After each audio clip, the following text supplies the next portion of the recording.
Kling just beat Veo 3. Yeah, I said it. Google spent billions building Veo 3, announced it like it was the end of AI video. Everyone lost their minds. And then, quietly, a Chinese AI company nobody was talking about just topped every single benchmark. Higher photorealism, better motion, more cinematic. The name? Kling. And if you haven't heard of it yet, you're already behind. Let me show you exactly what happened. Beat Kling is made by Kuaishou, China's second largest short video platform. Think TikTok's bigger, older brother.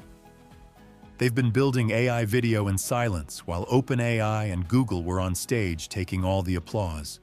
And this week, Kling 2.1 dropped. The results? Photorealism that made Hollywood editors nervous, motion that follows real physics, camera control that understands cinematic language better than any tool before it. One prompt, one click, cinema quality.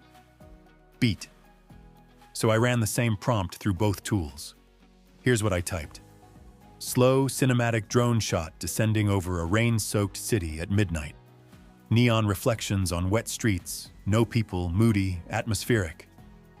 Veo 3 result? Solid. Cinematic, impressive. The rain looked real. The neon reflections were accurate. Audio generated automatically.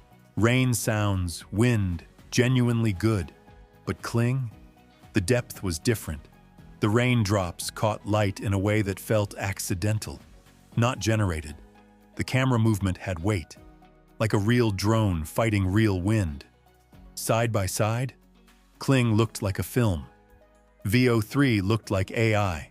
That gap matters. Beat now. 3 things make Kling dangerous. Number 1, camera control. Kling lets you specify exact camera movements like a professional director. Push in, pull out, orbit left, crane up, Dutch angle, rack focus. Not just description, actual cinematography controls. Veo 3 understands camera language. Kling executes it with more precision. Number 2, character consistency. Remember the biggest problem with AI video right now? Generate a character in one clip, different face in the next clip. Kling 2.1 introduced experimental character locking. Same face, same outfit, same energy, across multiple clips. This is the feature that unlocks storytelling with AI video. Nobody else has it at this level. Number 3, speed. Veo 3 on the free tier, 8-minute wait times at peak hours. Kling, under 2 minutes, consistently. For creators working on deadlines, that difference is everything. Beat. But here's the honest truth. Kling is not perfect.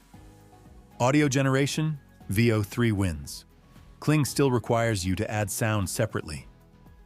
Availability, Veo 3 is free on Google AI Studio. Kling has a free tier, but serious usage requires a paid plan. And the language barrier? The interface is primarily designed for a Chinese market. English support exists, but it's not as smooth. Beat. So which one should you actually use? Here's my answer. Use both. Generate your hero shots in Kling, the cinematic establishing shots, the money moments. Use Veo 3 for everything else. Quick B-roll, fast turnaround clips, anything that needs native audio. Combined, you have the most powerful free AI video pipeline available to any creator right now. Beat the creators winning in 2026 are not the ones waiting for one perfect tool. They're combining the best of everything, moving fast, publishing consistently. That's the leverage. Subscribe, because next week I'm showing you the exact workflow I use to produce professional videos using only free AI tools.